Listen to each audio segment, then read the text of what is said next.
Basic কিছু রাশি লগ্ন থাকে, তো সেই রাশি লগ্নতেই কিন্তু আমরা বুঝে যাই যে এই রাশির জাতক বা জাতিকা আগে এফেক্টেড হবে, বা এই জাতকের রাশির জাতক বা জাতিকাকে অতটা তাড়াতাড়ি এফেক্টেড হবে না। কারণ আমি বলছি কতগুলো রাশি, সেগুলো হচ্ছে বৃষ রাশি, মিথুন রাশি, তুলা, মকর আর মীন।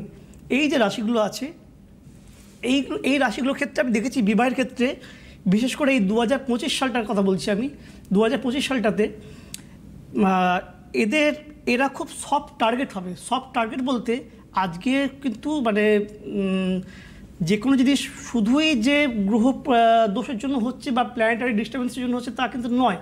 অনেক ক্ষেত্রে আমরা দেখি যে একটা কোনো বাইরে একটা নেগেটিভ এনার্জি বা একটা অশুভ একটা আতাত বা অশুভ একটা শক্তি, তো অনেক ক্ষেত্রে কিন্তু আপনি ঠিক বলেছেন, অনেক ক্ষেত্রে হয়। আচ্ছা, আমরা